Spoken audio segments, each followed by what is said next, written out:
కూటమి ప్రభుత్వం యువతకు ఇచ్చిన హామీల అమలుకు సత్వర చర్యలు చేపట్టి వారిని ఆదుకునే చర్యలు చేపట్టాలని వైసీపీ యువజన విభాగం నగర అధ్యక్షులు దేవిరెడ్డి ఆదిత్య డిమాండ్ చేశారు. వైసీపీ అధిష్టానం పిలుపు మేరకు సోమవారం కడప నగరంలో వైసీపీ యువజన విద్యార్థి విభాగం ఆధ్వర్యంలో యువత పోరు కార్యక్రమం చేపట్టారు. ఈ సందర్భంగా కడప నగరంలోని పార్టీ కార్యాలయం నుండి ప్రారంభమైన ర్యాలీ కలెక్టరేట్ వద్దకు కొనసాగింది. నిరుద్యోగ భృతి ఇవ్వాలి, వస్తే దీవెన బకాయిలను విడుదల చేయాలి, జై జగన్ నినాదాలతో ర్యాలీలో పెద్ద ఎత్తున నినాదాలు చేపట్టారు.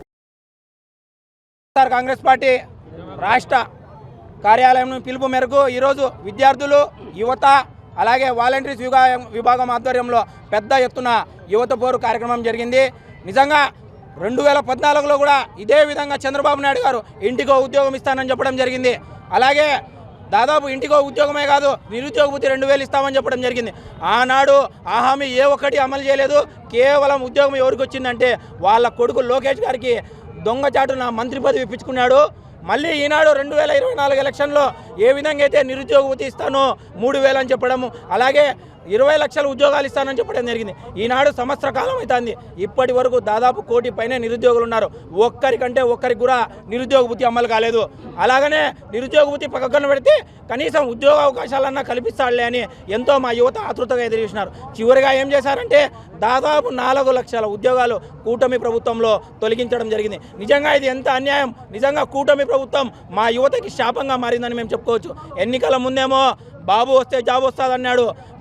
భవిష్యత్తు గ్యారంటీ, జాబు గ్యారంటీ అని చెప్పిన వ్యక్తి ఈ పాట భవిష్యత్తు గ్యారంటీ పక్కన పెట్టు, మాకు మాత్రం వెన్నుపోటు గ్యారంటీ అనే విధంగా చంద్రబాబు గారి ప్రభుత్వం ఉంది. చంద్రబాబు గారు మీడియా ముఖంగా మీకు ఒకటి తెలపాలనుకుంటున్నారు.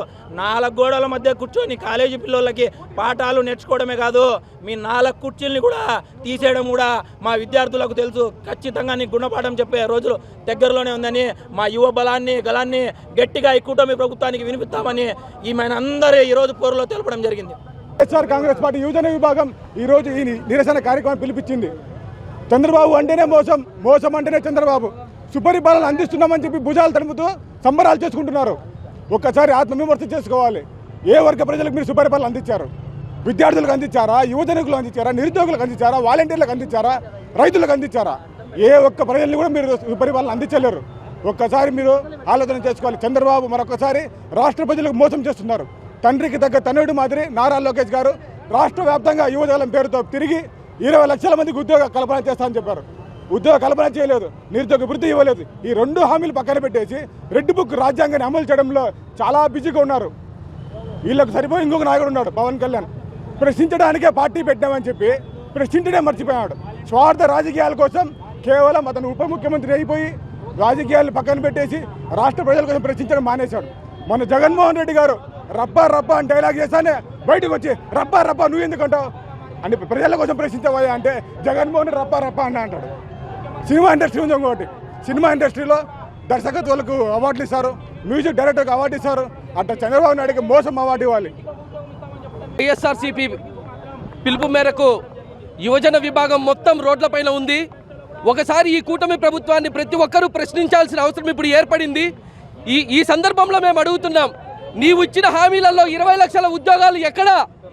నిరుద్యోగ భృతి ఎక్కడా? నిరుద్యోగ భృతి 3000 రూపాయలు ఇస్తానని నువ్వు యువతను మోసం చేశావు. 2014లో నువ్వు అధికారంలోకి వచ్చినప్పుడు నెలకి 2000 రూపాయలు ఇస్తానన్నావు. అప్పుడు మోసం చేశావు. అప్పుడు మోసం చేసి 5 ఏళ్ళు పబ్బం గడిపావు. ఈ రోజు మోసపూరితమైన మాటలు చెప్పి అధికారంలోకి వచ్చినావు.